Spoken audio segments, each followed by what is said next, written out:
بسم اللہ الرحمن الرحیم الحمد للہ رب العالمین والصلاة والسلام علی اشرف الانبیاء والمرسلین وعلی آلہ واصحابہ اجمعین اما بعد اعوذ باللہ من الشیطان الرجیم بسم اللہ الرحمن الرحیم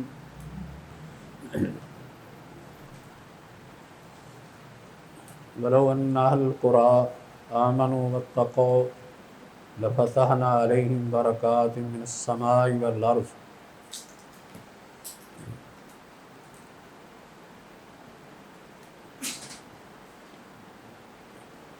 اس سے پہلے ہم امام شاطبی نے جو مقاصد کی تقسیم کی ہے اس کا بیان پڑھ رہے ہیں۔ امام شاطبی نے مقاصد کو دو قسموں میں تقسیم کیا ہے۔ ایک قسم مقاصد شریعت کے نام سے یا مقاصد شارع کے نام سے، اور دوسری قسم مقاصد مکلف کے نام سے ہے۔ مقاصد مکلف یا لوگوں کے مکلف بندوں کے مقاصد کے لحاظ سے جو ہم نے اب تک پڑھا ہے اس کا تعلق مقاصد شریعت سے ہے۔ مقاصد شریعت کے متعلق جو تقسیمات امام شاطبی نے کی ہیں ان میں ایک یہ تھی کہ شارع نے جب شریعت کے احکام دیے ہیں، یعنی ہمارے لیے جب ضابطہ حیات مقرر کیا ہے تو باقاعدہ اپنے ارادے سے ان احکام کے پیچھے کچھ مقاصد رکھے ہیں۔ اپنے اوامر و نواہی میں اللہ رب العزت نے باقاعدہ مقاصد کا ارادہ کیا ہے جن کی تکمیل مقصود ہے۔ یہ پہلی بات تھی کہ اصل شارع نے شرعی احکام دیتے وقت باقاعدہ مقاصد کا لحاظ رکھا ہے۔ ابتدائی طور پر دوسری قسم یہ بیان کی ہے کہ شارع کا ایک مقصد یہ بھی ہے کہ اس کے احکامات عام فہم ہوں، آسان ہوں، لوگ ان احکام کو آسانی سے سمجھ سکتے ہیں۔ اس کے تحت ہم نے یہ پڑھا تھا کہ ہماری شریعت جو ہے وہ عربی زبان میں ہے۔ اللہ رب العزت نے قرآن کو عربی زبان میں نازل کیا ہے، اس لیے کیونکہ جو قوم مخاطب تھی ان کی زبان عربی تھی، ان کے اسالیم میں ان کے انداز بیان کے مطابق ہی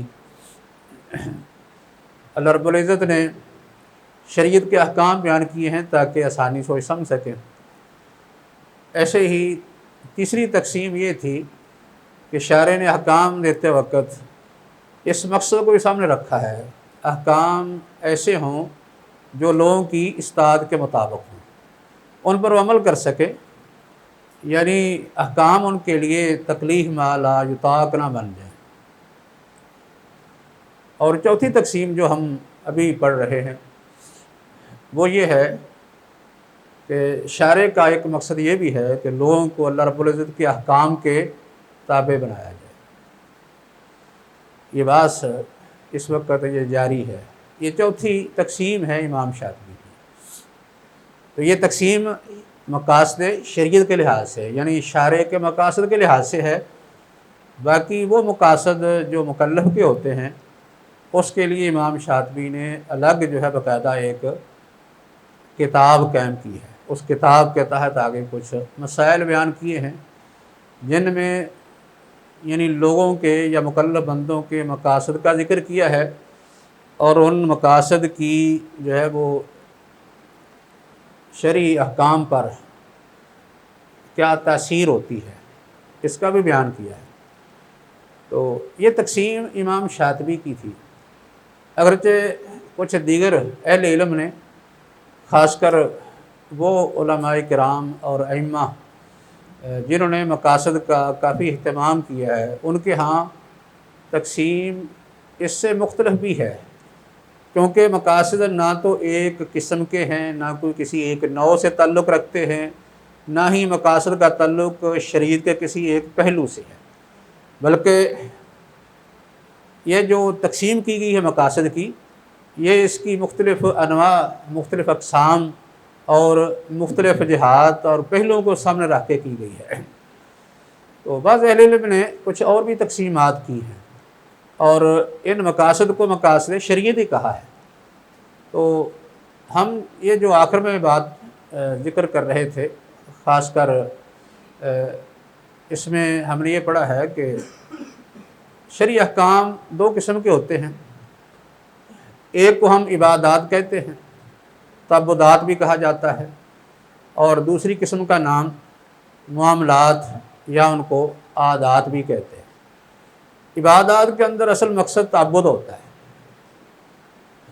اور جو معاملات اور عادات ہیں ان میں اصل مقصد یعنی مقاصد معانی کی طرف التفات ہے، یعنی ان کو ملحوظ رکھا جاتا ہے۔ عادات اور معاملات کے اندر اصل معانی کی طرف التفات ہوتا ہے یا مقاصد کو دیکھا جاتا ہے۔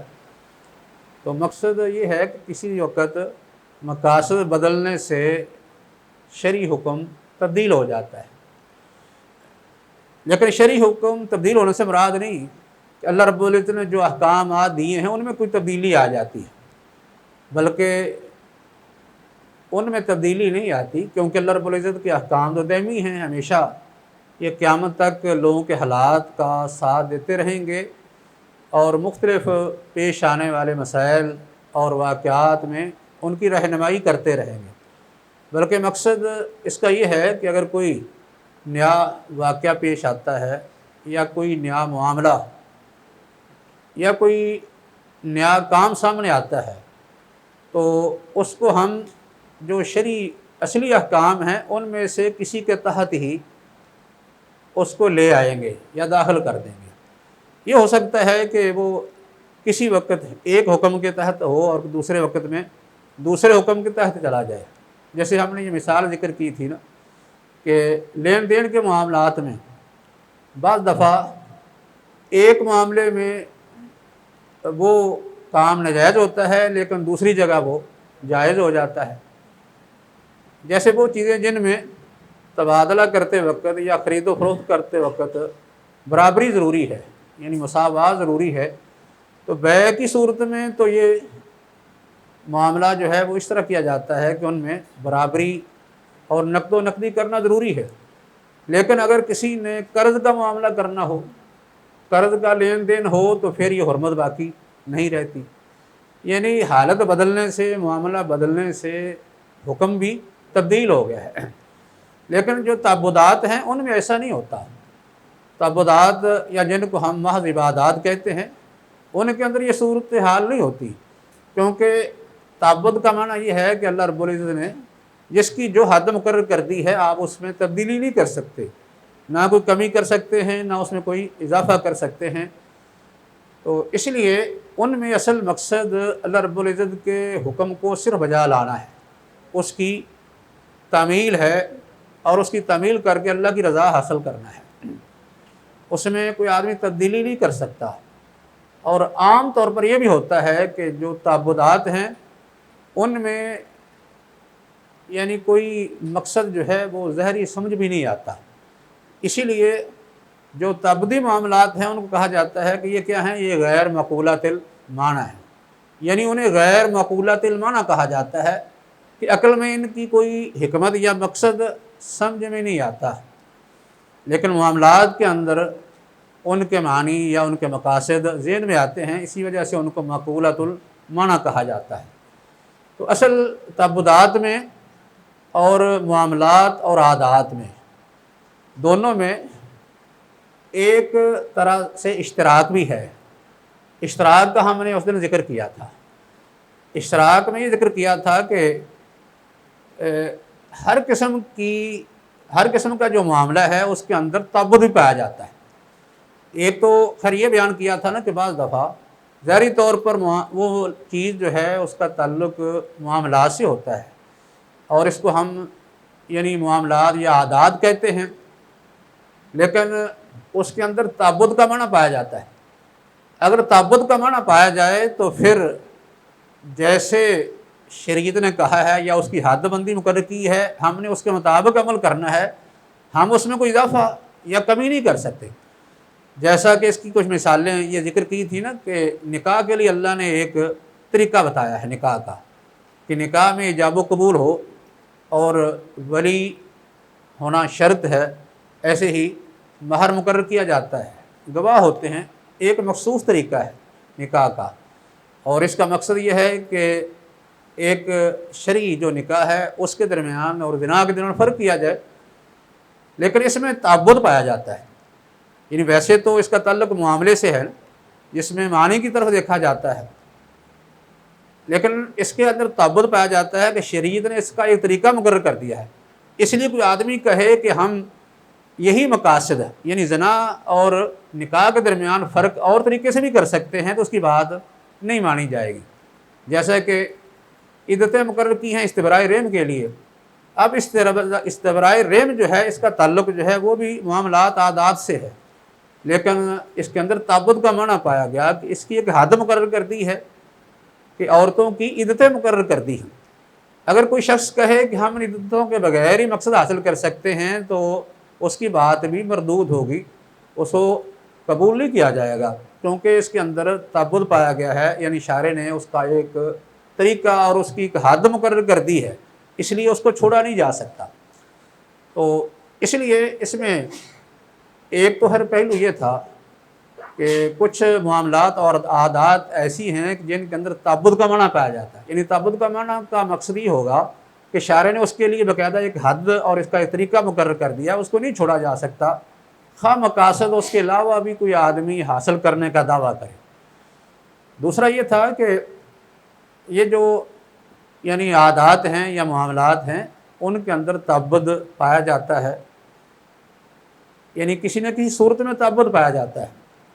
جیسا کہ کوئی یعنی آدمی کسی شرعی حکم پر عمل کرتا ہے جس کا تعلق جو ہے وہ معاملات سے ہے، تو اسے اس پر عمل کرنا ضروری ہوتا ہے۔ وہ پابند اس لحاظ سے ہے کہ شارع نے اس کا حکم دیا ہے یا اسے روکا ہے، خواہ اس کا مقصد اسے سمجھ میں آئے یا نہ آئے، پھر بھی اس نے عمل کرنا ہے اس پر۔ یہ نہیں کہہ سکتا کیونکہ اس کا تعلق معاملات سے ہے یا عادات سے ہے، لہٰذا اس کا مقصد مجھے سمجھ نہیں آتا تو میں عمل کرنے کا پابند نہیں ہوں۔ وہ پابند ہے خواہ مقصد سمجھ میں آئے یا نہ آئے۔ دوسرا یہ ہے کہ عبادات جو ہیں یا جن کو ہم تعبدات کہتے ہیں، وہ اس لحاظ سے بھی ہیں کہ کوئی شخص ان کی توجیہ کرنا چاہے تو وہ توجیہ یعنی کر سکتا ہے۔ جیسا کہ اس کی مثال ذکر کی تھی نا، کوئی حاکم سے ایک قاضی سے پوچھے کہ آپ غصے کی حالت میں فیصلہ کیوں نہیں کرتے، وہ صرف بطور تعبد ہی کہہ دے کہ اللہ نے نبی صلی اللہ علیہ وسلم نے منع کیا ہے لہذا میں فیصلہ نہیں کرتا، تو اس کی بات بھی ٹھیک ہوگی۔ لیکن اگر وہ یہ کہے کہ غصے کی حالت میں انسان کا ذہن جو ہے وہ یکسو نہیں ہوتا، اس کے اندر اضطراب پیدا ہو جاتا ہے، فیصلہ صحیح نہیں کر سکتا، اس لیے میں نہیں کرتا، تو اس نے مقصد کو دیکھا ہے، مقصد کے مطابق جواب دیا ہے، تو یہ بات بھی اس کی صحیح ہوگی۔ یعنی وہ بعض بطور عبادت یا تعبد بھی اس کا جواب دے تو وہ بھی صحیح ہے، لیکن اگر مقاصد کو سب رکھ کے جواب دے تو پھر بھی صحیح ہے۔ اس لیے تعبد معاملات کے اندر کسی نہ کسی صورت میں مل جاتا ہے۔ تو اصل جو ہے وہ دونوں میں فرق کیا ہوگا؟ بنیادی تعبدات میں اور عادات اور معاملات میں فرق آپ کیسے کریں گے؟ اصل فرق یہ ہے کہ جب کوئی شرعی حکم جو ہے اس کا تعلق عبادت سے ہے، یعنی عبادات جن کو ہم محض اور خالص عبادات کہتے ہیں، ان میں ایک کیونکہ حد مقرر کر دی جاتی ہے، اس حد سے آپ آگے تجاوز نہیں کر سکتے، اس میں اس کی تفریح نہیں ہو سکتی، اس میں مزید وسعت اور گنجائش نہیں ہوتی، جبکہ معاملات اور عادات کے اندر مزید وسعت ہوتی ہے، گنجائش ہوتی ہے۔ جیسا کہ ہمیں نماز پڑھنے کا حکم دے دیا یا وضو کرنے کا، جیسا کہ ہم نے عبادات یا تعبدات میں یہ مثال ذکر کی تھی نا کہ اللہ نے ہمیں وضو کرنے کا حکم دیا ہے، تو ہم وضو کس سے کریں گے؟ پانی سے۔ پانی سے وضو کرنا ہے، ہم پانی کے علاوہ کسی اور چیز سے وضو نہیں کر سکتے، خواہ طہارت یا صفائی اس سے حاصل ہو بھی جائے تو پھر بھی نہیں کر سکتے۔ ایسے ہی نماز ہے، نماز کے اندر بھی اس کی ایک حد مقرر کر دی ہے، ہم اس میں کوئی اضافہ نہیں کر سکتے۔ آپ مثلا زور پر قیاس کر کے صبح کی 4 رکعتیں نہیں کر سکتے، یا صبح کی 2 رکعتوں پر قیاس کر کے زور کی 2 رکعتیں نہیں کر سکتے، یا مغرب پر عشاء کو قیاس کر کے عشاء کی آپ 3 رکعتیں نہیں کر سکتے۔ شارع نے جو حد مقرر کر دی ہے نا، آپ نے اس کی پابندی کرنی ہے، اس میں نہ تو کوئی اضافہ ہو سکتا ہے نہ کوئی کمی ہو سکتی ہے، یعنی آگے تفریعات نہیں ہے، ان میں آگے وسعت نہیں ہے کہ کوئی شخص اپنے پاس سے اس سے زائد کوئی بات بنا لے، یا جو عبادت پہلے مقرر کی ہے اس پر قیاس کر کے کوئی اپنے پاس سے عبادت گاڑ لے۔ جیسا کہ اس کی ایک مثال یہ بھی بیان کی تھی کہ جب کوئی آدمی بیت اللہ کا طواف کرتا ہے، طواف کے 7 چکر لگاتا ہے، اس کے بعد اسے مقام ابراہیم پر 2 رکعتیں پڑھنی ہوتی ہیں۔ اب کوئی شخص یہ کہے کہ میں جب صفا مروہ کی سعی کروں گا تو سعی سے فارغ ہو کے میں نے مروہ پر 2 رکعتیں ادا کرنی ہے، تو کیا یہ ٹھیک ہوگا؟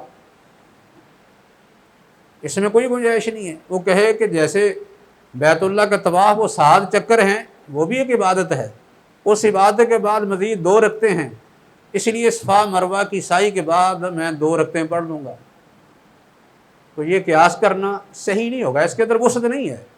بلکہ اس سے بھی آگے چلا جائے، وہ کہے کہ میں جا کے مینا میں ٹھہروں گا، تو جب مینا کا وقوف یا قیام مکمل ہوگا تو بعد میں 2 رکعتیں پڑھ دوں گا۔ ایسے ہی میں مزدلفہ جاؤں گا تو مزدلفہ کا جب وقوف مکمل ہوگا تو بعد میں 2 رکعتیں پڑھوں گا، کیونکہ وہ بھی ایک عبادت ہے۔ جب میں عرفات میں ٹھہروں گا تو عرفات میں وقوف مکمل کر کے پھر 2 رکعتیں پڑھ دوں گا۔ اس طرح وہ قیاس ہی کرتا جائے، کہے کہ اس کے اندر وسعت ہے، اس میں وسعت نہیں ہوگی، کیونکہ تعبد کے اندر اصل ایک حد ہے جو اللہ رب العزت نے مقرر کر دی ہے، ایک حد لگا دی ہے، اس سے آپ تجاوز نہیں کر سکتے، نہ اس میں کمی کر سکتے ہیں نہ اس میں کچھ اضافہ کر سکتے ہیں۔ کمی اس طرح ہے نا، کوئی آدمی کہے کہ جیسے صفا مروہ کے بعد 2 رکعتیں نہیں ہیں تو ہم بیت اللہ کے طواف کے بعد بھی 2 رکعتیں حذف کر دیتے ہیں، یہ نہ ادا کی جائیں تو کوئی حرج نہیں، کمی نہیں ہو سکتی۔ تو تعبد کے اندر اصل اس حد پر ہی عمل کرنا ہے، اس پر کوئی اضافہ یا کمی یہ ہم نہیں کر سکتے۔ ایسے ہی یعنی عبادات کے اندر یا تعبدات کے اندر کسی بھی جگہ کوئی آدمی اضافہ کرے گا تو اس کو ہم کیا کہتے ہیں کہ یہ بدعت ہے۔ اس کے لیے اصول یہ ہم نے پیچھے کچھ بیان بھی کیا تھا، اس میں یہ تھا کہ نبی اکرم صلی اللہ علیہ وسلم کے وقت میں عبادات کے اندر جب آپ کے وقت میں اس کا تقاضا موجود تھا، کوئی معنی نہیں تھا، نبی صلی اللہ علیہ وسلم نے وہ کام نہیں کیا، تو اس کا مطلب کیا ہے؟ یعنی اشارے کے مقاصد معلوم کرنے کے ہم نے جو طریقے پڑھے ہیں نا پیچھے، مقاصد کیسے معلوم کیے جائیں گے، یہ باقاعدہ ایک مستقل یہ ایک یعنی لیکچر تھا کہ ہم مقاصد کیسے معلوم کریں گے۔ ان میں سے ایک یہ بھی تھا کہ نبی اکرم صلی اللہ علیہ وسلم کے وقت میں کسی کام کا تقاضا موجود تھا کہ وہ ہو سکتا تھا، کوئی رکاوٹ نہیں تھی، لیکن آپ نے نہیں کیا، تو اس کا مطلب کیا ہے کہ شارع کا مقصد یہ ہے کہ وہ کام جو ہے وہ واقع نہ ہو، یعنی عدم وقوع یہ ایک مقصد تھا۔ اس لیے نبی صلی اللہ علیہ وسلم کے وقت میں جو عبادات یا عبادت کے طریقے موجود نہیں تھے، جبکہ تقاضے موجود تھے، کوئی رکاوٹ نہیں تھی، آپ نے وہ عبادت نہیں کی تو وہ عبادت نہیں ہوگی، شرعی بات اسے نہیں کہا جائے گا، بلکہ اسے بدعات میں شمار کیا جائے گا۔ جیسے ہمارے ہاں آج بے شمار عبادات کے نام سے رواج پا چکی ہیں، اور لوگ ان کو بطور عبادت ہی ادا کرتے ہیں۔ وہ کہتے ہیں کہ یہ بھی عبادت ہے، یعنی عبادات کے اندر انہوں نے نئی عبادات شامل کر لی عبادات کے نام سے۔ ان سب کو ہم کیا کہتے ہیں کہ یہ عبادات نہیں بلکہ بدعات ہے۔ ظاہری طور پر تو عبادات ہی ہیں، لیکن بدعات کیوں کہتے ہیں؟ اس وجہ سے کیونکہ عبادت یا تعبدات کے اندر اپنے پاس اضافہ یا کمی یہ جائز نہیں ہوتا، کیونکہ نبی اکرم صلی اللہ علیہ وسلم کے وقت میں تقاضے موجود تھے، کوئی معنی نہیں تھا، یہ کام نہیں کیے گئے، اور بعد میں صحابہ کرام نے بھی نہیں کیے، تو پھر ان کو آپ عبادت نہیں کہہ سکتے۔ جیسے نبی اکرم صلی اللہ علیہ وسلم کا اپنا میلاد ہے، اپنا میلاد نبی صلی اللہ علیہ وسلم نے نہیں منایا، تقاضا تو موجود تھا، اگر یہ عبادت ہوتی تو آپ خود سب سے پہلے یہ کام کرتے، صحابہ کو کہتے، آپ کے بعد صحابہ کرام بھی اس پر عمل کرتے۔ ایسے کسی اور کی پیدائش کا دن منانا مثلا، اگر یہ کوئی عبادت ہوتا یا مشروع ہوتا تو نبی صلی اللہ علیہ وسلم خود بھی کرتے، صحابہ کو بھی کہتے، بعد میں صحابہ کرام اس پر عمل کرتے۔ جبکہ آپ کے وقت میں آپ کی بیوی حضرت خدیجہ وفات پا گئی، اور اس کے علاوہ آپ کی بیٹیوں کی وفات ہوئی ہے، آپ کے بیٹوں کی وفات ہوئی ہے، کئی صحابہ جو تھے وہ وفات پا گئے، یعنی آپ کی زندگی میں ہی سینکڑوں صحابہ کی وفات ہوئی ہے اور شہید ہوئے ہیں، آپ نے ان میں سے کسی کا بھی میلاد نہیں منایا، جبکہ کوئی رکاوٹ تو نہیں تھی، تقاضے تو موجود تھے۔ تقاضے کا مطلب یہی ہے کہ ایک واقعہ پیش آ گیا، اس کے بعد اس پر عمل تو ہو سکتا تھا نا، لیکن آپ نے نہیں کیا۔ اس لیے اشارے کا مقصد کیا ہوا کہ یہ کام جو ہیں یہ واقع نہ ہوں۔ دوبارہ عبادات کے اندر باقاعدہ یہ ایک یعنی اصول ہے، قاعدہ ہے کہ اللہ رب العزت نے یا نبی صلی اللہ علیہ وسلم نے جو ایک حد ان کی مقرر کر دی ہے تو اسی پر ہی عمل کیا جائے گا، اس میں اضافہ یا کمی نہیں ہو سکتی، یا ان پر قیاس کر کے اپنے پاس سے کوئی عبادت نہیں بنائی جا سکتی، کوئی گھڑی نہیں جا سکتی، کیونکہ ان کا عدم وقوع شارع کو یہ مطلوب ہے کہ یہ واقعات یعنی ان کا وقوع نہ ہو، یہ واقع نہ ہو۔ واقع کرنا اگر مقصد ہوتا تو پھر کسی نہ کسی صورت میں ان کا بیان کر دیا جاتا، وضاحت کر دی جاتی۔ اس لیے ہمارے ہاں جو اجتماعی حلقے ہوتے ہیں نا عبادات کے، مثلا اجتماعی طور پر لوگ باقاعدہ اکٹھے ہوتے ہیں کس لیے کہ ہم نے درود پڑھنا ہے، مثلا اکٹھے ہو کے باقاعدہ ذکر کرنا ہے، اور ذکر بھی کیسے کرنا ہے کہ ایک مخصوص طریقے سے اپنے اوپر کپڑے لے کے، اور ساتھ کچھ اچھل کود بھی ہوتا ہے۔ اب یہ جو طریقے ہیں یہ نبی اکرم صلی اللہ علیہ وسلم کے وقت میں نہیں ہو سکتے تھے، ہو سکتے تھے نا، کون سی رکاوٹ تھی؟ تقاضے تو اس وقت موجود تھے، اگر یہ عبادات ہوتی تو آپ بھی ان پر عمل کرتے۔ تو جبکہ جو عادات معاملات ہیں ان کے اندر قاعدہ اس کے برعکس ہے، وہاں شارع نے وسعت رکھی ہے، عبادات کے اندر وسعت نہیں ہے، یعنی تعبد کا معنی یا عبادات محضہ ظاہری طور پر ان میں یہ ہوتا ہے کہ ان کا مقصد یا ان کی حکمت ہمیں سمجھ نہیں آتی، اگر آدمی غور کرے تو ہو بھی سکتی ہے، یعنی مقاصد ان کے تلاش کیے بھی جا سکتے ہیں، لیکن عام طور پر یہ ہوتا ہے کہ ذہن میں نہیں آتے۔ دوسرا یہ ہے کہ تعبد کے اندر مقصد صرف اللہ کے حکم کی تعمیل ہے، اس کی بجا آوری ہے، خواہ کوئی مقصد سمجھ میں آئے یا نہ آئے، اور اس حد پر ٹھہر کر جو حد ہمیں شریعت نے بیان کر دی ہے یا مقرر کر دی ہے۔ لیکن معاملات کے اندر وسعت رکھی ہے، معاملات کے اندر یہ ہے کہ آپ کاروبار کی شکلیں ہیں، کاروبار میں آپ کو یہ بند نہیں کیا کہ آپ نے صرف کاروبار کا یہی طریقہ اختیار کرنا ہے، اس کا کوئی بند نہیں کیا۔ ایسے ہی جو معاملات ہیں ان کے لیے طریقہ کو خاص مقرر نہیں، آپ لین دین کا کوئی معاملہ کر سکتے ہیں، ان کے اندر وسعت ہے جب تک کہ شارع نے اس سے روکا نہیں۔ اگر روکا ہے تو پھر آپ اس پر عمل نہیں کر سکتے، آپ کے لیے وہ حرام ہے اس پر عمل کرنا۔ اگر روکا نہیں تو اس کے اندر وسعت ہے، یعنی کاروبار کی جو شکلیں ہیں ان کے اندر وسعت رکھی ہے۔ ایسے ہی عادات کے اندر بھی ہے. عادات میں مثال کے طور پر کھانا پینا ہے نا، یہ عادات سے تعلق رکھتا ہے. ایسے ہی لباس بھی ہے، رہن سہن، ان چیزوں کا تعلق کس سے ہے؟ عادات سے ہے. عادات میں شارع کی طرف سے وسعت ہے، یعنی اس میں تعبدات کی طرح نہیں ہے کہ اس کی وہ حد مقرر کر دی ہے کہ آپ اسے آگے نہیں جا سکتے. اس میں آپ یعنی کھانا جو چاہیں کھا سکتے ہیں، جس وقت میں چاہیں کھا سکتے ہیں. ایسے لباس جو آپ چاہیں پہن سکتے ہیں، اپنے رواج عرف کے مطابق. رہائش جو چاہیں آپ بنا سکتے ہیں. اس طرح سواری جو چاہیں آپ استعمال کر سکتے ہیں. اس میں اصل اصول کیا ہے کہ آپ عادات میں اور معاملات کے اندر ہر وہ کام یا ہر وہ طریقہ، ہر وہ چیز یعنی اس سے فائدہ اٹھا سکتے ہیں، الا کہ شارع نے اسے روک دیا. اگر روکا ہے تو ٹھیک ہے، یا ان کا ٹکراؤ کہیں نص سے ہوتا ہے یا شارع کے مقاصد کے ساتھ کوئی ٹکراؤ ہوتا ہے تو پھر تو ان سے روکا جائے گا، وہ ممنوع ہوں گے. لیکن عام طور پر ان کے اندر وسعت ہے. کوئی شخص کسی کو کھانے کا پابند نہیں کر سکتا کہ کوئی کہے کہ کھانا صرف یہی کھانا چاہیے. عرب لوگ ہمیں پابند نہیں کر سکتے، ہم عربوں کو پابند نہیں کر سکتے. افریقہ والے کوئی عربوں کو یعنی مجبور نہیں کر سکتے، نہ وہ ان کو پابند کر سکتے ہیں. یہ یعنی ان کے اندر وسعت ہے. یعنی اصل مقصد کہنے کا یہ تھا کہ تعبدات کے اندر اور عادات اخلاق کے اندر، معاملات اور عادات کے اندر فرق کیا ہے بنیادی؟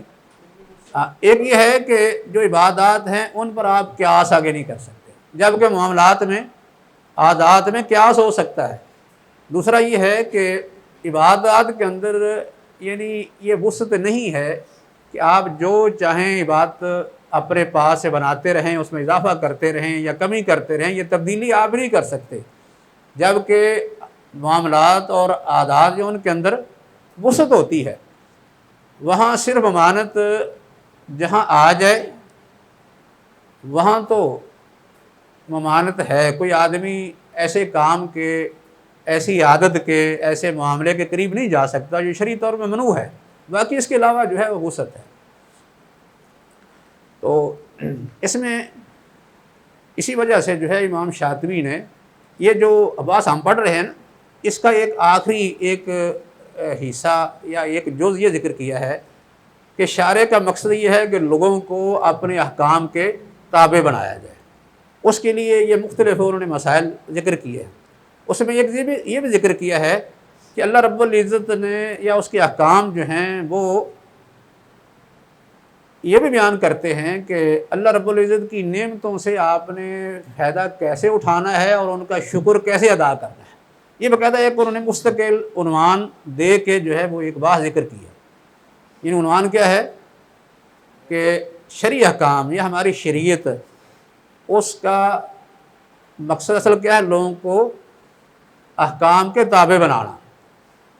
اور اس کے لیے اس نے اہتمام یہ بھی کیا ہے کہ اللہ رب العزت نے لوگوں کو جو نعمتیں دی ہیں ان نعمتوں سے آپ نے فائدہ کیسے اٹھانا ہے اس کا بھی ذکر کیا، اور ساتھ یہ ہے کہ آپ نے ان کا شکر کیسے ادا کرنا ہے. جیسے قرآن کی آیت ہے نا، کلو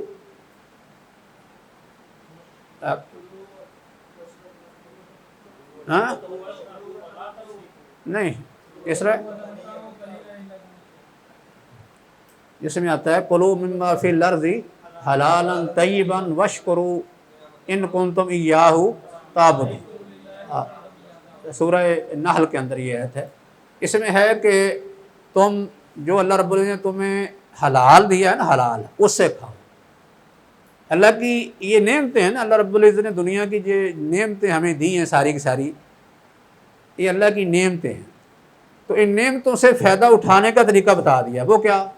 کلوا مما فی الارض حلالا، کہ تم نے نعمتوں میں سے کون سی نعمت استعمال کرنی ہے؟ حلال. حلال نعمت استعمال کرنی ہے. آگے واشکروا، اس کے بعد اس کا شکر بھی ادا کرنا ہے. تو شکر کیسے ادا کیا جائے گا؟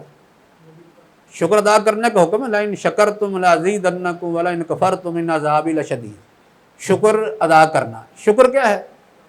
کہ اللہ رب العزت نے جو نعمتیں دی ہیں ان کو آپ ان نعمتیں دینے والے کی رضامندی کے مطابق استعمال کریں گے. یہی طریقہ ہے شکر کا کہ اللہ رب العزت نے آپ کو جو نعمتیں دی ہیں، ان نعمتوں میں سے جو حلال ہیں وہ آپ استعمال کریں۔ حلال سے مراد وہی ہے نا جن کو حرام نہیں کیا، وہ ساری کیا ہیں؟ وہ حلال ہیں۔ حرام جن کو نہیں کیا وہ حلال ہیں، ان کو آپ استعمال کریں، اس کے بعد ان کا شکر بھی ادا کریں۔ اور شکر کا طریقہ یہ ہے کہ آپ کو جو نعمت ملی ہے اس کو آپ اس طریقے سے استعمال کریں کہ اس میں یہ انعام یا نعمتیں دینے والے کی رضامندی ہو۔ اس کی رضامندی ہے تو اللہ نے صحت کی نعمت دی ہے تو صحت کا استعمال کیسے ہونا چاہیے؟ اگرچہ اس کے پورے استعمال کی کوئی تفصیل تو نہیں ہے نا، انسان کو اختیار دیا نا کہ استعمال کر سکتا ہے، اپنی آنکھ کا استعمال کر سکتا ہے، کان کا استعمال کرے، اپنے ہاتھ کا، پاؤں کا، یہ اعضاء ہیں ان کا استعمال تو کر سکتا ہے، لیکن ان نعمتوں کا استعمال اگر وہ اللہ کی رضا کے لیے کرے گا تو پھر تو شکر ادا کرتا ہے، اگر اس کی ناراضگی کے لیے کرے گا تو یہ ناشکری ہوگی۔ اللہ نے مال کی نعمت دی ہے تو مال کی نعمت کا استعمال اگر وہ بھی اللہ کی رضا کے خلاف کرتا ہے تو شکر تو نہیں، یہ بھی ناشکری ہوگی۔ مطلب یہ ہے کہ جو بھی نعمت ملی ہے، یہ نعمتوں میں ہمیں اللہ نے جو ہے وہ آزاد چھوڑا ہے نا، اس میں اختیار دیا ہے، وسعت رکھی ہے کہ آپ نعمتوں کا استعمال کر سکتے ہیں۔ دنیا کے اندر یہ ساری نعمتیں ہی ہیں، آزاد تو ہے، نعمتیں ہیں ہی ہیں، لیکن ان کا استعمال جو ہے اس کا ایک طریقہ کار ہے نا کہ اللہ کی رضا کے لیے ان کا استعمال کیا جائے، معصیت کے لیے نہیں۔ مال کی نعمت ہے، کھانا پینا ہے، لباس ہے، یہ رہائشیں ہیں، سواریاں ہیں، اسی طرح انسان کو جنسی خواہش پوری کرنے کی اجازت دی ہے، تو یہ بھی ایک انسان کی خواہش ہے، دنیا کی ایک نعمت ہے، لیکن اس کا استعمال کیسے کرنا ہے؟ وہ بھی اللہ کی رضا کے مطابق کرنا ہے، یعنی اس کے حکم کے مطابق، نافرمانی میں نہیں۔ تو اس طرح جو ہے وہ اللہ رب العزت نے لوگوں کو اپنے احکام کے تابع بنانے کے لیے یہ بھی بتا دیا ہے کہ جو نعمتیں اس نے دی ہیں ان کا استعمال آپ نے کیسے کرنا ہے اور ان کا شکر ادا کرنے کا طریقہ کار یہ ہے۔ تو اس کے اندر لوگوں کے اپنے حقوق بھی ہیں، لوگوں کے حقوق بھی آ جاتے ہیں۔ بندے کا حق بھی ہے کہ بندہ ان سے دنیا کا فائدہ اٹھا رہا ہے، یہ بات بھی ہم نے پہلے ذکر کی تھی نا کہ ایک اللہ کا حق ہے اور ایک بندے کا حق ہوتا ہے۔ بندے کے حق کا تعلق جو ہے وہ دنیاوی مفاد سے ہے، دنیا کی منفعتیں جو ہیں ان سے ہے۔ ہم عام طور پر کہتے ہیں کہ بندے کا حق ہے، جب بندے کا حق ہم ذکر کرتے ہیں تو اس سے مراد ہماری عام طور پر کیا ہوتی ہے؟ دنیا کے حوالے سے، کہ دنیا کے اندر اس سے ایک بندہ جو ہے کیا فائدہ اٹھاتا ہے، یعنی دنیا کا اس میں اس کا کیا مفاد ہے، کیا اس کی منفعت ہے، تو اس کے لیے ہم بندے کا حق استعمال کر لیتے ہیں، اگرچہ اس میں اللہ کا حق بھی موجود ہوتا ہے، یعنی اللہ کا حق کسی نہ کسی جہت میں موجود ہوتا ہے۔ جیسے اللہ نے ہمیں یہ تو اختیار دیا ہے کہ ہم یہ دنیا کی دی ہوئی نعمتوں کو ہم استعمال کریں، ایک حد تک تو ہمیں اختیار ہے، لیکن کوئی آدمی یہ نہیں کر سکتا کسی نعمت کو اپنے اوپر ویسے حرام ہی کر لے، یہ تو نہیں کر سکتا، حرام نہیں کر سکتا۔ نعمتوں کو جو استعمال کرنے کی اجازت دی ہے اس میں کسی نعمت کو اگر حرام کرے گا تو پھر کیا ہوگا؟ یہ اللہ کا حق آ گیا نا کہ نعمتیں استعمال کرنے کی آپ کو اجازت دی ہے۔ ایک طریقہ کار یہ ہے کہ آپ نے وہ استعمال کرنی ہے جو حلال ہے، یعنی مطلب جن کو حرام نہیں کیا۔ دوسرا اس میں اصول کیا ہے کہ ان نعمتوں میں سے کسی کو آپ نے اپنے پاس سے حرام نہیں کرنا۔ یہ جو پابندی ہے، ایک حلال کھانے کی پابندی، دوسرا یہ ہے کسی نعمت کو اپنے اوپر حرام نہ کرنے کی پابندی، اس کا تعلق کیسے ہے؟ اللہ کے حق سے، اللہ کے حق سے ہے نا۔ قرآن کہتا ہے قل هو الذی قل من حرم زینۃ اللہ التی اخرج لعبادہ والطیبات من الرزق، کہ کون ہے جو اللہ کی نعمتوں کو یا اللہ کی دی ہوئی زینت کو اپنے اوپر حرام کر لیتا ہے۔ مطلب یہ ہے کہ انسان کو اللہ نے نعمت استعمال کرنے کا اختیار دیا ہے کہ وہ جو حلال ہیں ان کو استعمال کرے، لیکن اس کے پاس یہ اختیار نہیں کہ اپنے پاس سے ہی کسی کو اپنے اوپر حرام کر لے، یعنی اس کا اختیار اس لحاظ سے تو ہے کسی نعمت کو استعمال کرے یا نہ کرے، یہ تو اختیار ہے، لیکن یہ کہے کہ یہ نعمت میرے لیے حرام ہے، یہ نہیں کر سکتا۔ اس طرح اللہ کا حق سے واسطہ ہے۔ ایسے اس کو یہ اختیار دیا ہے نا کہ وہ کھائے پیے کاروبار کرے، لیکن اس میں شرط کیا رکھ دی ہے؟ اس نے کمانا ہے تو کس طریقے سے کمانا ہے؟ حلال طریقے سے کمانا نا، حلال طریقے سے۔ انفقوا من طیبات انفقوا من طیبات ما کسبتم، تم خرچ کرو ان طیبات سے جو تم نے کمایا ہے۔ کمائی کا حکم دیا ہے، اور کمائی کے لیے شرط کیا ہے کہ حلال طریقے سے۔ اب کمانے کا تو انسان کو اختیار دے دیا نا کہ وہ جس طرح چاہے کمائے، لیکن اللہ کا حق بستا ہے، اللہ نے پابندی لگا دی کہ کس طریقے سے کمانا ہے، حلال طریقے سے کمانا ہے۔ ایسے اس کو خرچ کرنا ہے، تو خرچ کرنے کو تو اسے اختیار ہے کہ وہ جس طرح چاہے خرچ کرے، لیکن ایک پابندی یہ اس کو ملحوظ رکھنی ہوگی کہ وہ کسی جائز مصرف میں خرچ کرے، ناجائز میں نہ کرے۔ اس طرح جو ہے وہ اللہ کا حق اس سے بستہ ہو جاتا ہے۔ یہ جو مقاصد ہیں ان کی یعنی نتیجہ اس کا یہ نکلتا ہے، اسی لیے بعض علماء نے اس کی ایک تقسیم الگ کر دی۔ وہ کیا کہ شارع کے جو مقاصد ہیں، یہ شریعت مقاصد ہیں، ان کی تقسیم اس طرح ہے کہ کچھ مقاصد کا تعلق آخرت سے ہے اور کچھ کا تعلق دنیا سے۔ دنیا سے تعلق یعنی اس سے لوگ دنیا میں فائدہ اٹھاتے ہیں۔ وہ مقاصد جن کا تعلق آخرت سے ہے، وہ کون سے ہیں؟ مثلا اللہ رب العزت نے ہمیں کہا کہ تم اللہ پر، اس کے رسولوں پر ایمان، یعنی ایمان اور ایمان کے جو لوازم ہیں سارے اس میں آ جاتے ہیں۔ ایمان لانا، وضو کرنا، نماز پڑھنا، روزہ رکھنا، زکوٰۃ دینا، حج کرنا، یہ ساری عبادات ہیں۔ تو ان عبادات میں اصل مقصد کیا ہے؟ یہ بات تو ہم پیچھے پڑھ چکے ہیں کہ اللہ رب العزت کے جتنے بھی احکام ہیں، یہ باقاعدہ ہم نے ایک مستقل موضوع پڑھا ہے۔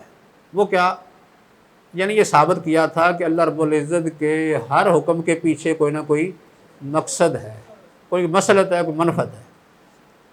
لیکن یہ جو عبادات ہیں، محض عبادات، ان میں کون سے مقاصد ہیں؟ مقاصد کی ہم تقسیم کر رہے ہیں کہ مقاصد دو طرح کے ہیں، ایک اخروی اور دوسری قسم دنیاوی۔ یعنی وہ مقاصد جن کا حصول، یہ تقسیم کس لحاظ سے ہے؟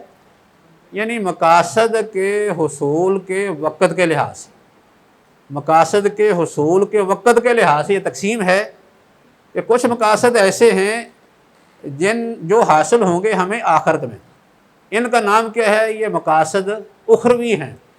اور کچھ مقاصد وہ ہیں جو ہمیں دنیا میں حاصل ہوتے ہیں، ان کو دنیاوی مقاصد کہتے ہیں۔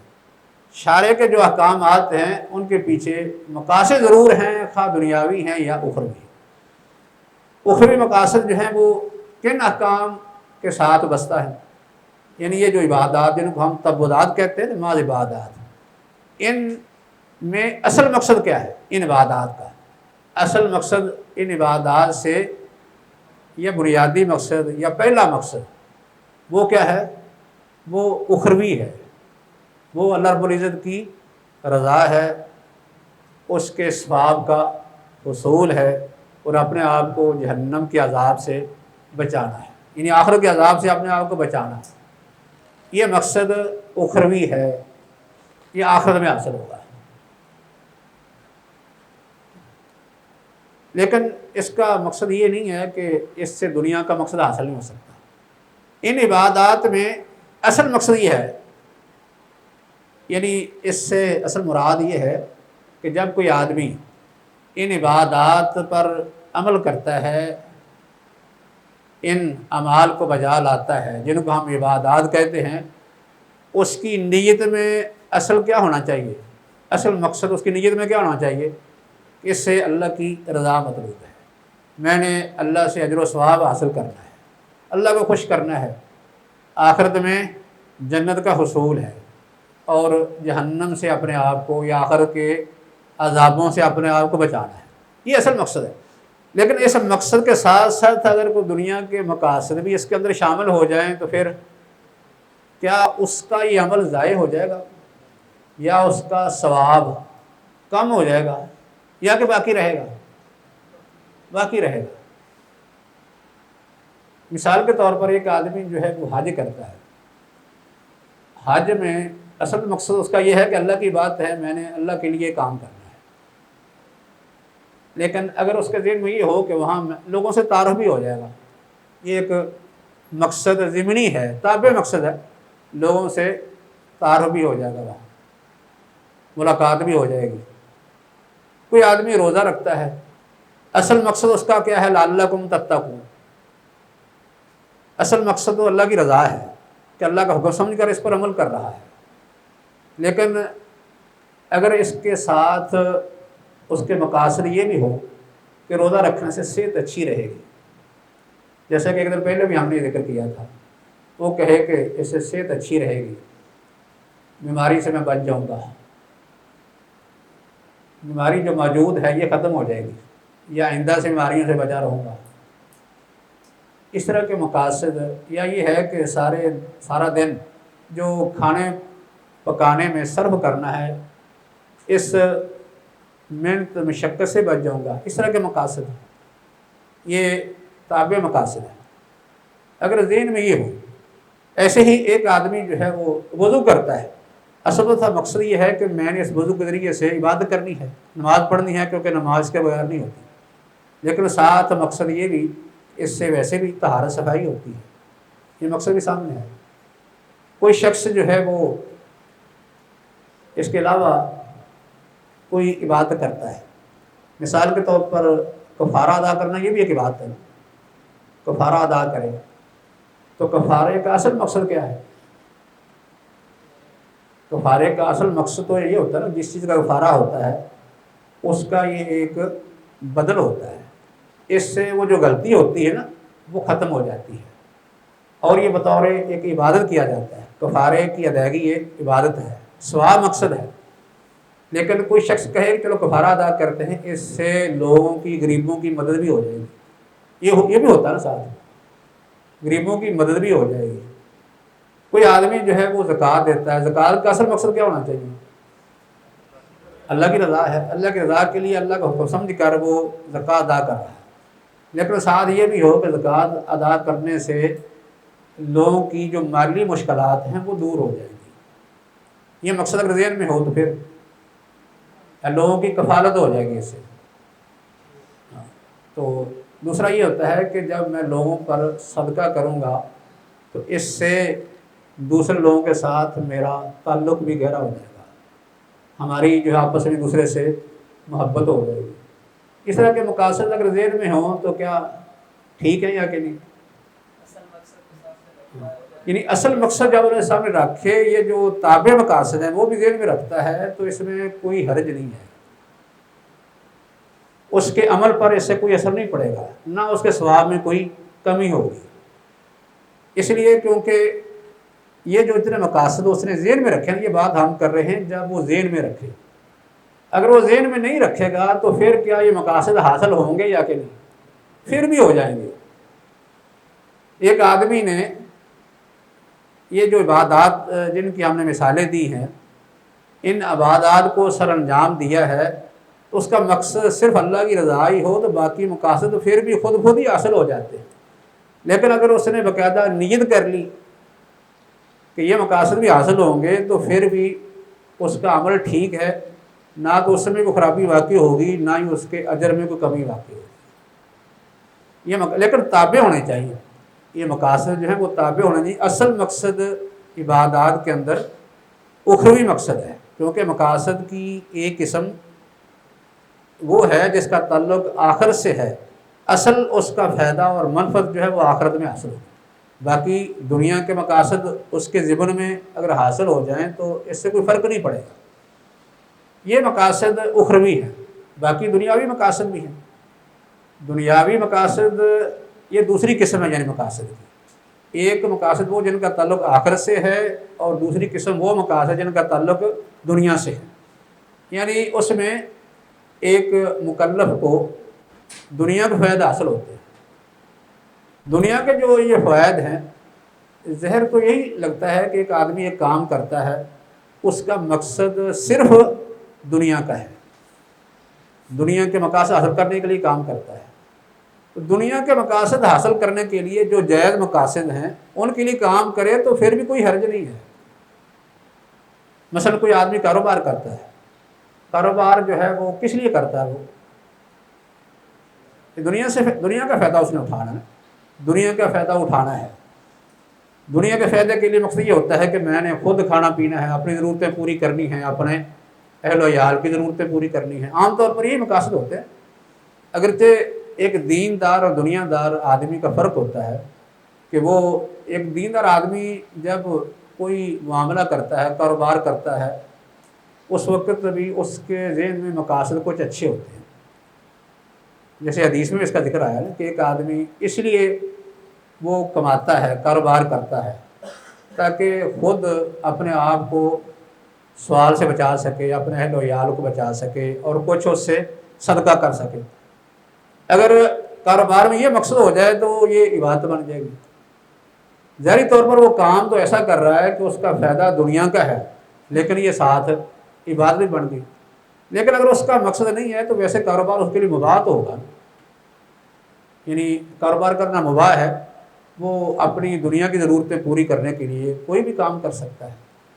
یعنی دنیا کے مقاصد کا حصول یہ کوئی برائی نہیں ہے، جب تک کہ وہ یعنی معاملہ اس کا یا اس سے جو منفعت یا فائدہ اس نے حاصل کیا ہے اس کا استعمال ناجائز نہ ہو، کیونکہ شریعت نے اس کے اندر وسعت تو رکھی ہے لیکن بالکل آزاد نہیں چھوڑ دیا کہ کوئی شخص ایک تو جو چاہے کاروبار کرے، پھر اس سے حاصل ہونے والی آمدن یا منافع یا پرافٹ جو حاصل ہوا ہے اس کا استعمال جیسے چاہے کرتا ہے، یہ نہیں، یعنی جائز مباح کاموں میں اس کو استعمال کر سکتا ہے، دنیا کے فوائد یہ حاصل کر سکتا ہے۔ تو مطلب یہ فوائد اس کے دنیاوی ہیں، دنیاوی فوائد یہ عبادات کے علاوہ بھی حاصل کرتا ہے، عبادات سے بھی حاصل ہو جاتے ہیں دنیا کے فائدے۔ وہ مقاصد جن کا تعلق آخرت سے ہے، اس میں ہم نے ذکر کیا کہ اس کے تابع جو مقاصد ہیں اگر وہ ذہن میں ہوں، نیت میں ہوں تو وہ بھی ٹھیک ہے، اس میں کوئی حرج نہیں۔ یہ وہ مقاصد تھے جو خود حاصل ہو جاتے ہیں، لیکن دنیا کے دوسری قسم جو دنیا کے مقاصد کی ہے وہ آدمی عام طور پر معاملات کے اندر، عادات کے اندر حاصل تو کر سکتا ہے، کیونکہ شریعت نے دنیا کے مقاصد حاصل کرنے کے لیے ہمیں اجازت دی ہے۔ مثلا یہ جو ہمارے ہاں کاروبار کی جتنی چیزیں ہیں، صورتیں ہیں یا معاملات ہمارے، اس میں ہم فائدہ کیا اٹھاتے ہیں؟ دنیا کا فائدہ اٹھاتے ہیں، دنیا کا فائدہ اٹھاتے ہیں ان چیزوں سے۔ شریعت نے اجازت دی ہے نا، شریعت نے احکام دیے ہیں، کاروبار کی اجازت دی ہے، نکاح کی اجازت دی، ہمیں کھانے پینے کی اجازت دی ہے، ہمیں لباس کی اجازت دی ہے، رہائش کی اجازت دی ہے۔ یہ ہم سارے کام جو ہیں وہ شریعت کی اجازت سے کر رہے ہیں، اگرچہ ان سے ہم عام طور پر فائدہ کیا اٹھاتے ہیں؟ دنیا کے فائدہ اٹھاتے ہیں۔ اگر کوئی شخص جو ہے وہ کام بطور یعنی عبادات کا کوئی کام کرے، یعنی کام تو کر رہا ہے ایسا جس کو بطور عبادت کر رہا ہے، اور باقاعدہ اس عبادت کے اندر وہ مقصد ویسے خود حاصل نہیں ہوتا، باقاعدہ نیت کرتا ہے حاصل کرنے کی، تو کیا اس کی اجازت ہوگی؟ باقاعدہ نیت کرے۔ جیسے یہ مثالیں ہم نے جو پہلے دی نا، ان میں یہ تھا کہ دنیا کے مقاصد خود ہی حاصل ہو رہے ہیں۔ ایک آدمی جو ہے وہ صدقہ کرتا ہے تو صدقہ کرنے سے جس پر کرے گا یا لوگوں کے درمیان خود ہی محبت حاصل ہو جائے گی، لوگ اس سے محبت کریں نا۔ سخی آدمی لوگوں کے قریب ہوتا ہے، سخاوت کرنے والا لوگ جو ہے لوگ اس کا احترام کرتے ہیں، عزت کرتے ہیں۔ جیسے مثلا کوئی آدمی علم حاصل کرتا ہے، اب اس کا مقصد اللہ کی رضا، اپنا تزکیہ، لوگوں کی اصلاح یہ ہو تو وہ علم اللہ کو مطلوب ہے، شرعی علم۔ اگر کوئی شخص جو ہے اس میں نیت یہ کر لیتا ہے اس سے جو ہے لوگوں کے درمیان میری عزت ہوگی، لوگوں کے درمیان احترام ہوگا، یعنی لوگ جو ہیں وہ عزت کریں گے، احترام کریں گے، دنیاوی مقاصد حاصل ہوں گے، اس طرح کی چیزیں۔ اور اس علم کے ذریعے سے ایک یہ بھی ہوتا ہے کہ انسان خود لطف اندوز بھی ہوتا ہے، علم سے محظوظ بھی ہوتا ہے، اس طرح کے فائدے۔ یہ فائدے جو ہیں کوئی آدمی اگر نیت میں نہ رکھے تو پھر بھی حاصل ہو جائے۔ ایک شخص صرف اللہ کی رضا کے لیے علم حاصل کر رہا ہے، اپنی اصلاح کے لیے، لوگوں کو ٹھیک کرنے کے لیے، یعنی ان کی اصلاح کے لیے، ان کو تبلیغ کرنے کے لیے، یہ باقی جتنے ضمنی جو مقاصد ایک آدمی باقاعدہ ذہن میں رکھتا ہے، یہ نہ بھی رکھے تو پھر بھی حاصل ہو جائے۔ ایک عالم دین کا لوگ احترام کریں گے، اس کو اس کا مالی فائدہ بھی بہت ہو سکتا ہے، اور خود اس علم سے محظوظ بھی ہو سکتا ہے۔ یعنی جو فائدے کچھ ذہن میں وہ سوچتا ہے نا، یہ خود حاصل ہو جائیں گے۔ یہ فائدے اگر کچھ ہوں، تابع اگر کچھ، تو ان میں تو گنجائش ہے۔ لیکن اگر کوئی آدمی مقاصد ان کے الٹ سامنے رکھ لے، الٹ فوائد، وہ کیا؟ اس کا مقصد نہ تو اللہ کی رضا ہے، نہ کوئی اپنی اصلاح ہے، نہ کوئی دوسروں کی اصلاح ہے، صرف مقصد یہ ہے کہ میری شہرت ہو جائے گی، بس واہ واہ مقصد ہے صرف۔ جیسے حدیث میں 3 آدمیوں کی مثال دے کے اس کی وضاحت کر دی گئی نا، مقصد شہرت ہے بس۔ یہ مقصد کون سا ہے؟ یہ مقصد وہ ہے جو شارع کے مقاصد کے بالکل خلاف ہے، اس کی اجازت نہیں ہے۔ کوئی شخص کسی یعنی کام میں، جو کام ایک بڑی عبادت ہے، نیکی کا کام ہے، اس کے اندر وہ مقصد ذہن میں رکھے جو شارع کے مقصد کے خلاف ہے، اس کی اجازت نہیں ہے۔ لیکن اگر اس کا مقصد شارع کے مقصد کے خلاف نہیں، جائز مقصد ہے، تو اگر وہ ذہن میں رکھ لے تو پھر اس میں یعنی یہ 2 قسمیں مقاصد کی ہوگی نا۔ ایک یہ تابع کی میں بات کر رہا ہوں، ایک مقاصد اصلی ہیں، وہ آخرت کے مقاصد ہیں، ایک مقاصد تابع۔ تابع کی 2 قسمیں ہیں، بلکہ 3 قسمیں ہی ہوگی نا۔ ایک مقاصد تابع وہ ہیں جو خود حاصل ہو جاتے ہیں، آدمی نیت کرے یا نہ کرے۔ دوسری قسم وہ مقاصد ہیں جو شارع کے مقاصد کے خلاف ہیں، ان کی اجازت نہیں ہے، یہ ممنوع ہیں، یہ مقاصد نہیں رکھے جا سکتے۔ اگر یہ مقاصد ذہن میں ہوں گے تو اس کا یہ عمل یہ صحیح نہیں ہے، اللہ کے ہاں اس کا کوئی اجر و ثواب نہیں۔ یہ دوسری قسم ہوگی۔ اب ایک مقاصد وہ ہیں کہ جو خود حاصل تو نہیں ہوتے، لیکن آدمی اگر خود باقاعدہ ارادہ کرے اور محنت کرے تو پھر حاصل ہوتے ہیں۔ اگر یہ مقاصد میں شامل ہو جائیں تو کیا ان کی اجازت ہے؟ ان کی اجازت ہے شرعی طور پر۔ ایک آدمی کام بطور عبادت کر رہا ہے، اور اس عبادت میں کچھ مقاصد وہ ہیں جو خود حاصل ہو رہے ہیں۔ ایک مقاصد کی قسم وہ ہے جو خود حاصل نہیں ہوتے، آدمی کو محنت کر کے حاصل کرنے پڑتے ہیں۔ اس کی ایک مثال تو یہ ہے کہ جیسے حج کے لیے ہم نے ذکر کیا ہے کہ حج کا اصل مقصد تو اللہ کی رضا ہے، اللہ کے ہاں ثواب کی امید ہے کہ ثواب حاصل کرنا ہے، اللہ کی رضا حاصل کرنی ہے۔ اصل مقصد تو یہ ہے جس کا تعلق آخرت سے ہے۔ باقی اگر کوئی آدمی حج کے لیے جاتا ہے تو وہاں لوگوں سے ملاقات ہو جاتی ہے، یہ بھی نیت میں ہو کہ ملاقات ہو جائے تو اس میں کوئی حرج نہیں، یہ تابع مقصد ہے۔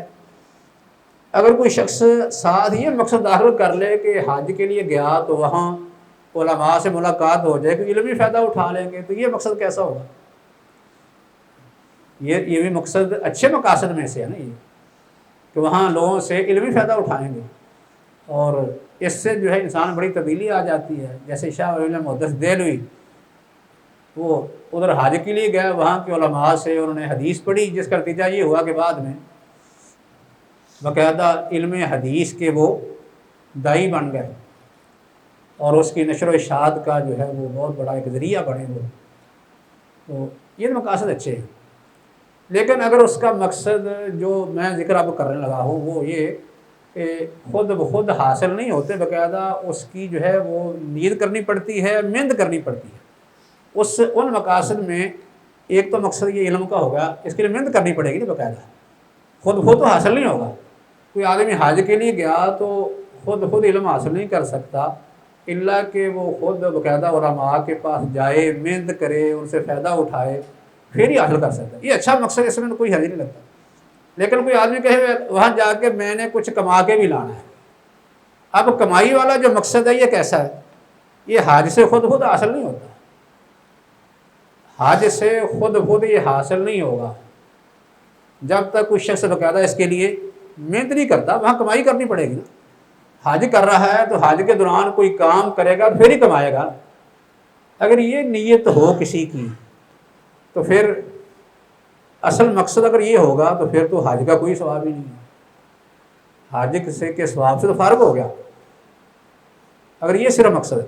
لیکن اگر اس کا مقصد یہ تابع ہے، تابع مقاصد کے بارے میں ہم نے ایک تو یہ پڑھا نا جو خود حاصل ہو جاتے ہیں، اگر کسی آدمی نے ان مقاصد کی نیت کر لی تو پھر بھی اس کے عمل میں کوئی کمی نہیں آئے گی، ثواب میں بھی کوئی کمی نہیں ہوگی۔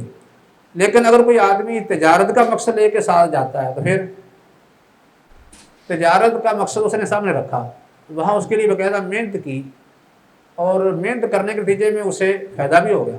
یہ تو قرآن بھی اجازت دیتا ہے، قرآن میں اس کی اجازت ہے۔ کہاں آیا ہے قرآن میں؟